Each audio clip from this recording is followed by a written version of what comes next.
Hi friends, welcome to my channel. Friends, ಈಗ ನಿಮಗೆ screen ಮೇಲೆ ಕಾಣಿಸುತ್ತಿರುವ ವಿಡಿಯೋ ಏಪ್ರಿಲ್ 29, 2024 ಅಲ್ಲಿ ತೆಗೆದಿರುವ ವಿಡಿಯೋ. ಈ ವಿಡಿಯೋದಲ್ಲಿ ಒಬ್ಬ ಮಹಿಳೆ ಒಬ್ಬ ಪುರುಷನ ಎರಡು ಕೈಗಳನ್ನು ಕಟ್ಟಿದ್ದಾಳೆ. ಅವನ ಬಾಯಿಯನ್ನು ಕೂಡ ಕ್ಲಾತ್ ನಿಂದ ಕಟ್ಟಿದ್ದಾಳೆ. ಆಕೆಯ ಕೈಯಲ್ಲಿ ಉರಿಯುತ್ತಿರುವ ಸಿಗರೆಟ್ ಇದೆ. ಆಕೆ ಅದೇ ಸಿಗರೆಟ್ ನಿಂದ ಆ ವ್ಯಕ್ತಿಯ ಪ್ರೈವೇಟ್ ಪಾರ್ಟ್ ಅನ್ನು ಸುಡುತ್ತಿದ್ದಾಳೆ.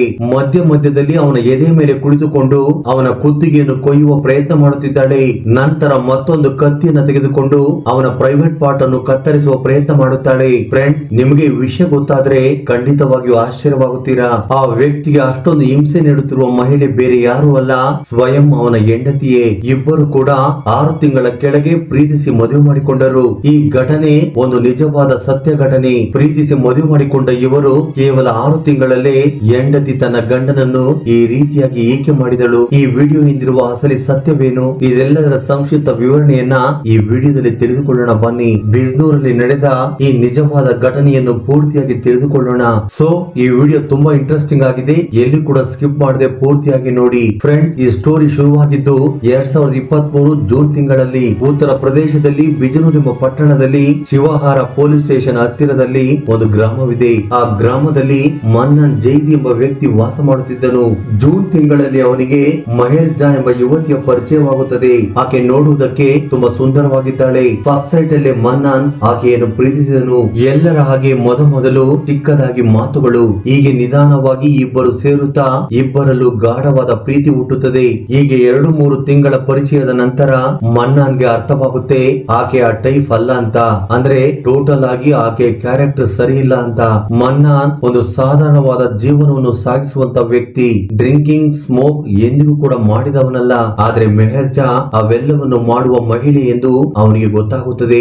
ಆಕೆ ನನಗೆ ಎಂದಿಗೂ ಕೂಡ ಮ್ಯಾಚ್ ಆಗುವುದಿಲ್ಲ ಎಂದು ಫೀಲ್ ಆಗುತ್ತಾನೆ. ಅದಕ್ಕೋಸ್ಕರ ನಿಧಾನವಾಗಿ ಆಕೆಯಿಂದ ದೂರವಾಗುವುದಕ್ಕೆ ಪ್ರಯತ್ನ ಮಾಡುತ್ತಾನೆ. ಆದ್ರೆ ಅದೇ ವಿಷಯ ಮೆಹರ್ ಜಾಗೆ ಅರ್ಥವಾಗುತ್ತದೆ. ಮನ್ನನ್ ನನ್ನಿಂದ ದೂರವಾಗುವುದಕ್ಕೆ ಪ್ರಯತ್ನ ಮಾಡುತ್ತಿದ್ದಾನೆ ಎಂದು ತಕ್ಷಣ ಮದುವೆಯ ಒತ್ತಡ ತರುತ್ತಾಳೆ. ಮನ್ನನ್ ನನ್ನ ವಶಪಡಿಸಿಕೊಳ್ಳುವುದಕ್ಕೆ ನೋಡುತ್ತಾಳೆ. ಕೊನೆಗೂ ಆಕೆ ತನ್ನ ನಾಟಕಗಳನ್ನು ಶುರು ಮಾಡಿಯೇ ಬಿಟ್ಟಳು. ಹೀಗೆ ಒಂದು ದಿನ ಮನ್ನನ್ ಊರಿಗೆ ಹೋಗಿ ಅವರ ಮನೆಗೆ ಹೋಗಿ ಹೇಳುತ್ತಾಳೆ, ನನ್ನ ಮದುವೆಯನ್ನ ನಿಮ್ಮ ಮಗನ ಜೊತೆ ಮಾಡಬೇಕು, ಇಲ್ಲ ಅಂದ್ರೆ ಇವನ ಮೇಲೆ ರೇಪ್ ಕೇಸ್ ಅನ್ನ ಹಾಕುತ್ತೇನೆ ಎಂದು ಭಯ ಬೀಳಿಸುತ್ತಾಳೆ. ಈ ರೀತಿ ಹೇಳಿದ್ರೆ ಯಾರಿಗೆ ಆದ್ರೂ ಭಯವಾಗುತ್ತೆ ಅಲ್ವಾ. ಅದೇ ರೀತಿ ಅವರ ಮನೆಯವರು ಕೂಡ ಶಾಕ್ ಆಗುತ್ತಾರೆ. ಆಗ ತಕ್ಷಣ ಅವನನ್ನು ಈ ವಿಷಯದ ಬಗ್ಗೆ ಕೇಳುತ್ತಾರೆ. ಆಗ ಮನ್ನಾ ನನಗೆ ಆ ಹುಡುಗಿ ಅಂದ್ರೆ ತುಂಬಾ ಇಷ್ಟ, ಆದ್ರೆ ಮದುವೆ ಮಾತ್ರ ಮಾಡಿಕೊಳ್ಳುವುದಿಲ್ಲ ಎಂದು ಹೇಳುತ್ತಾನೆ. ಆದ್ರೆ ಪರಿಸ್ಥಿತಿ ನೋಡಿದ್ರೆ ಈ ಮದುವೆ ನಿಲ್ಲುವ ಚಾನ್ಸ್ ಇಲ್ಲ. ಕೊನೆಗೆ 2023 ನವೆಂಬರ್ 15ರಂದು ಇವರಿಬ್ಬರಿಗೂ ಮದುವೆ ಆಗುತ್ತದೆ. ಮದುವೆಯಾದ ನಂತರ ಮನ್ನಾನ್ಗೆ ಒಂದು ಚಿಕ್ಕ ಆಸೆ, ಎಂದಿಗಾದರೂ ಬದಲಾಗುತ್ತಾಳೋ, ಇದರರಾಗೆ ಒಳ್ಳೆಯವಳಾಗಿ ಬದುಕುತ್ತಾಳೋ ಎಂದು ಆಸೆಯನ್ನು ಹೊಂದಿರುತ್ತಾನೆ. ಆದ್ರೆ 2023 ಡಿಸೆಂಬರ್ ಕೊನೆಯಲ್ಲಿ ಮೆಹರ್ ಜಾ ಹೇಳುತ್ತಾಳೆ, ನಾನು ನಿಮ್ಮ ಫ್ಯಾಮಿಲಿ ಜೊತೆ ಇರುವುದಿಲ್ಲ, ನನಗೆ ಬೇರೆ ಹೌಸ್ ಬೇಕು. ಆಗ ಮನ್ನನ್ಗೆ ಬೇರೆ ದಾರಿ ಇಲ್ಲದೆ ಓಕೆ ಹೇಳುತ್ತಾನೆ. ಬಿಜ್ನೂರಲ್ಲಿ ಒಂದು ರೆಂಟ್ ಹೌಸ್ ಅನ್ನ ತೆಗೆದುಕೊಂಡು ಅಲ್ಲೇ ಸೆಟ್ಲ್ ಆಗುತ್ತಾರೆ. ಕೊನೆಗೂ ಆಕೆಯ ಮಾತಿನ ಪ್ರಕಾರ ಸಪರೇಟ್ ಹೌಸ್ ಅನ್ನ ಮಾಡುತ್ತಾರೆ. ಆದ್ರೆ ಮೆಹರ್ ಜಾ ಅಸಲಿ ಕ್ಯಾರೆಕ್ಟರ್ ಈಗ ಹೊರಬರುತ್ತಿದೆ. ಮೊದಲು ಸಿಂಪಲ್ ಆಗಿ ಒಂದು ಬಾಟಲ್ ವೈನ್ ತಗೊಂಡ್ ಬಾ, ಬಿರಿಯಾನಿ ತಗೊಂಡ್ ಬಾ ಎಂದು ಡಿಮ್ಯಾಂಡ್ ಮಾಡುತ್ತಿದ್ದಳು. ಕೊನೆಗೆ ಅದು ಪ್ರತಿದಿನ ರೂಢಿಯಾಗುತ್ತದೆ. ಮನ್ನಾನ್ಗೆ ಆಕೆಯ ಅಭ್ಯಾಸಗಳು ಸ್ವಲ್ಪವೂ ಕೂಡ ಇಷ್ಟವಾಗುವುದಿಲ್ಲ. ಎಲ್ಲದಕ್ಕಿಂತ ಹೆಚ್ಚಾಗಿ ಮದುವೆಗಿಂತ ಮುಂಚೆ ಆಕೆಯ ಮೇಲೆ ಒಳ್ಳೆಯ ಅಭಿಪ್ರಾಯವಿಲ್ಲ. ಆಕೆಯ ಅಭ್ಯಾಸಗಳ ಬಗ್ಗೆ ತಿಳಿದುಕೊಂಡಿದ್ದರೂ ಕೂಡ ಪೂರ್ತಿಯಾಗಿ ನಂಬಿರಲಿಲ್ಲ. ಮೊದಲು ಆಕೆಯ ಒತ್ತಡವನ್ನು ತಡೆದುಕೊಳ್ಳಲಾಗದೆ ಮಧ್ಯದಲ್ಲಿ ತೆಗೆದುಕೊಂಡು ಬರುತ್ತಿದ್ದನು. ಆದರೆ ದಿನಕ್ಕೂ ಡಿಮ್ಯಾಂಡ್ಗಳು ಬೆಳೆಯುತ್ತಾ ಹೋಗ್ತಾ ಇದ್ರೆ ಯಾರಿಗೆ ಆಗಿದ್ರು ಜಿಗುಪ್ಸೆ ಆಗುತ್ತೆ ಅಲ್ವೇ. ಪ್ರತಿದಿನ ಬೀಡಿ, ಸಿಗರೇಟ್, ಡ್ರಿಂಕ್ಸ್, ಬಿರಿಯಾನಿ ಬೇಕು ಅಂತ ಹಠ ಮಾಡುತ್ತಿದ್ದಳು. ಮನ್ನನ್ ಆ ಹಿಂಸೆಯನ್ನು ತಡೆದುಕೊಳ್ಳಲಾಗದೆ ಪ್ರತಿದಿನ ಒದ್ದಾಡುತ್ತಿದ್ದನು. ಕೊನೆಗೆ ಒಂದು ಸಾರಿ ಧೈರ್ಯ ಮಾಡಿ ನೋ ಹೇಳುತ್ತಾನೆ. ಇದರಿಂದ ಅವರಿಬ್ಬರ ಮಧ್ಯೆ ಜಗಳಗಳು ಶುರುವಾಗುತ್ತವೆ. ನಿಧಾನವಾಗಿ ಆಕೆ ಬ್ಲಾಕ್ ಮೇಲ್ ಮಾಡೋದಕ್ಕೆ ಶುರು ಮಾಡುತ್ತಾಳೆ. ನಾನು ಹೇಳಿದ್ದನ್ನು ತೆಗೆದುಕೊಂಡು ಬರದೆ ಹೋದ್ರೆ ಮನ್ನನ್ ಮೇಲೆ ಸೆಕ್ಸುವಲ್ ಹರಾಸ್ಮೆಂಟ್, ವೈಲೆನ್ಸ್ ಕೇಸ್ ಅನ್ನು ಹಾಕ್ತೀನಿ ಅಂತೇಳಿ ಅವನನ್ನ ಎದುರಿಸುವುದಕ್ಕೆ ಶುರು ಮಾಡ್ತಾಳೆ. ಮನ್ನನ್ ಇದಕ್ಕೆ ಭಯ ಬಿದ್ದು ಎಲ್ಲವನ್ನು ಸಹಿಸಿಕೊಂಡು ಜೀವನ ಮಾಡುತ್ತಿದ್ದಾನೆ. ಆದ್ರೆ ಎಷ್ಟು ದಿನ ಸಹಿಸಲು ಸಾಧ್ಯ? ಮನ್ನಾನ್ ಒಂದು ದಿನ ಬಸ್ಟ್ ಆದನು. ಅವನು ತನ್ನ ಸಹನೆಯನ್ನು ಕಳೆದುಕೊಂಡನು. ಇದ್ದಕ್ಕಿದ್ದಂತೆ ಅವರ ಮಧ್ಯೆ ಜಗಳಗಳು ಹೆಚ್ಚಾಗುತ್ತಾ ಹೋದವು. ಮೆಹರ್ಜ ಯಾವಾಗಲೂ ಅಗ್ರೆಸಿವ್ ಆಗಿ ಇರುತ್ತಿದ್ದಳು. ಕೊನೆಗೆ ಅವನನ್ನು ಒಡೆಯುವುದಕ್ಕೆ ಶುರು ಮಾಡಿದಳು. ನಾನು ಇದಕ್ಕೂ ಮೊದಲು ಹೇಳಿದಂತೆ ಮನ್ನಾನ್ ಒಬ್ಬ ಶಾಂತ ಸ್ವಭಾವದ ವ್ಯಕ್ತಿ. ಆಕೆ ಎಷ್ಟೇ ಹಿಂಸೆ ಕೊಟ್ಟರೂ ಕೂಡ ಆಕೆ ಮೇಲೆ ಕೈ ಮಾಡುತ್ತಿರಲಿಲ್ಲ. ಆದ್ರೆ ಅವಳ ಟಾರ್ಚರ್ ಮಾತ್ರ ಹಾಗೆ ಮುಂದುವರಿಯುತ್ತಾ ಬಂತು. ಹೀಗೆ 3 ತಿಂಗಳು ಕಳೆದು ಹೋಗುತ್ತವೆ. ಒಂದು ದಿನ ಮನ್ನಾರ್ ಆಕೆಯ ಟಾರ್ಚರ್ ಅನ್ನು ತಡೆದುಕೊಳ್ಳಲಾಗದೆ ಪೊಲೀಸ್ ಸ್ಟೇಷನ್ ಗೆ ಹೋಗಿ ಕಂಪ್ಲೇಂಟ್ ಕೊಡಬೇಕೆಂದು ಡಿಸೈಡ್ ಆಗುತ್ತಾನೆ. ಅಂದುಕೊಂಡಂತೆ ಅವನು ಪೊಲೀಸ್ ಸ್ಟೇಷನ್ ಗೆ ಹೋಗುತ್ತಾನೆ. ಕಂಪ್ಲೇಂಟ್ ಬರೆದು ಕೊಡುತ್ತಾನೆ. ಆದ್ರೆ ಪೊಲೀಸರು ಅವನ ಕಂಪ್ಲೇಂಟ್ ಅನ್ನು ತೆಗೆದುಕೊಳ್ಳುವುದಕ್ಕೆ ನಿರಾಕರಿಸುತ್ತಾರೆ. ಪುರುಷರನ್ನು ಹಿಂಸೆ ಕೊಡುವುದು ಅಂದ್ರೆ ಏನು? ಈ ರೀತಿ ಎಲ್ಲ ಏನು ಇರುವುದಿಲ್ಲ. ನಮ್ಮ ದೇಶದಲ್ಲಿ ಮಹಿಳೆಯರ ಮೇಲೆ ನಡೆಯುವ ದೌರ್ಜನ್ಯಗಳಿಗೆ ಮಾತ್ರ ಕಾನೂನುಗಳಿವೆ ಎಂದು ಅನ್ನುತ್ತಾರೆ. ಹೀಗೆ ಆ ವ್ಯಕ್ತಿ 2 ಸಾರಿ ಪೊಲೀಸ್ ಸ್ಟೇಷನ್ ಗೆ ಹೋಗುತ್ತಾನೆ. ಆದ್ರೆ ಆ ವ್ಯಕ್ತಿಯ ಮಾತನ್ನು ಯಾರು ಕೂಡ ನಂಬುವುದಿಲ್ಲ. ಆಗ ಮನ್ನಾನ್ಗೆ ಒಂದು ವಿಷಯ ಕ್ಲಿಯರ್ ಆಗಿ ಅರ್ಥವಾಗುತ್ತೆ. ಸಾಕ್ಷಿಗಳು ಇಲ್ಲದೆ ಹೋದ್ರೆ ನನ್ನನ್ನು ಯಾರು ಕೂಡ ನಂಬುವುದಿಲ್ಲ. ನಂತರ ಚೆನ್ನಾಗಿ ಆಲೋಚನೆ ಮಾಡಿ ನನ್ನ ಮೇಲೆ ಮತ್ತೆ ದಾಳಿ ನಡೆಯಬಹುದು ಎಂದು ಆಲೋಚನೆ ಮಾಡಿ ಮನೆಯಲ್ಲಿ ಒಂದು ಹಿಡನ್ ಕ್ಯಾಮೆರಾವನ್ನು ಫಿಕ್ಸ್ ಮಾಡುತ್ತಾನೆ. 29 ಏಪ್ರಿಲ್ 2024 ಅವನ ಮೇಲೆ ಅವನ ಹೆಂಡತಿ ದಾಳಿ ಮಾಡಿದ ದಿನ. ಅವನಿಗೆ ಮೊದಲೇ ಡೌಟ್ ಬಂದಿತ್ತು ಈ ದಿನ ಏನು ನಡೆಯುತ್ತದೆ ಎಂದು. ಆಗ ಮನೆಯಲ್ಲಿರುವ ಕ್ಯಾಮೆರಾವನ್ನು ಆನ್ ಮಾಡುತ್ತಾನೆ. ಎಂದಿನಂತೆ ಆಕೆ ಡ್ರಿಂಕ್ಸ್ ಮತ್ತು ಸಿಗರೇಟ್ ಅನ್ನ ತೆಗೆದುಕೊಂಡು ಬಾ ಎಂದು ಒತ್ತಡ ಹಾಕುತ್ತಾಳೆ. ಅವನ ಜೊತೆ ಜಗಳಕ್ಕೆ ಇಳಿಯುತ್ತಾಳೆ. ಆದ್ರೂ ಕೂಡ ಅವನು ತರುವುದಕ್ಕೆ ಇಷ್ಟಪಡದೇ ಇದ್ದಾಗ ಆಕೆ ಒಂದು ಪ್ಲಾನ್ ಮಾಡುತ್ತಾಳೆ.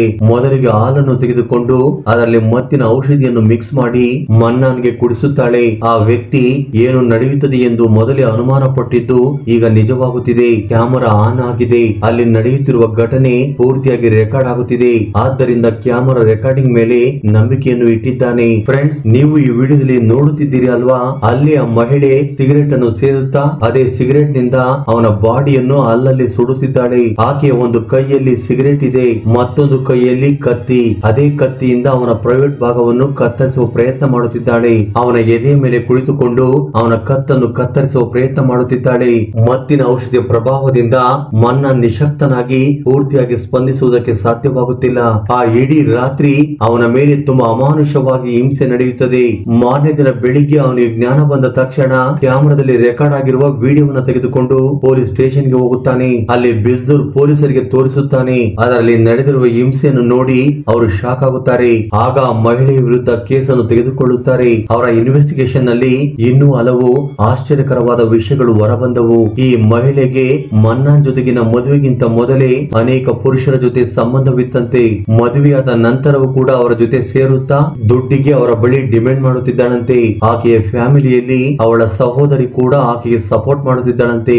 ಅಸಲಿಗೆ ಆಕೆ ಮದುವೆ ಮಾಡಿಕೊಂಡ ಕಾರಣವೇ ಅವಳ ಕೋರಿಕೆಗಳನ್ನು ತೀರಿಸುವುದಕ್ಕೆ, ಆಕೆ ಹೇಳಿದ್ದನ್ನು ತೆಗೆದುಕೊಂಡು ಬರುವುದಕ್ಕೆ. ಪ್ರೀತಿಯಿಂದ ಅಲ್ಲ, ಜೀವನಕ್ಕಾಗಿ ಅಲ್ಲ. ಇವೆಲ್ಲ ಸಾಕ್ಷಿ ಆಧಾರಗಳನ್ನು ಕಲೆ ಹಾಕಿದ ಪೊಲೀಸರು ಆಕೆಯನ್ನು ಅರೆಸ್ಟ್ ಮಾಡುತ್ತಾರೆ. ಆಕೆಯ ಮೇಲೆ ಅಟೆಂಪ್ಟ್ ಟು ಮರ್ಡರ್, ಹಿಂಸಾಚಾರದ ಕೇಸುಗಳನ್ನು ದಾಖಲು ಮಾಡುತ್ತಾರೆ. ಫ್ರೆಂಡ್ಸ್, ಪ್ರಸ್ತುತವಾಗಿ ಆಕೆ ಜೈಲಲ್ಲಿ ಇದ್ದಾಳೆ. ಇನ್ನು ಈ ಕೇಸಲ್ಲಿ ಆಕೆಗೆ ಯಾವ ಶಿಕ್ಷೆ ಆಗುತ್ತದೆ ನೋಡಬೇಕು.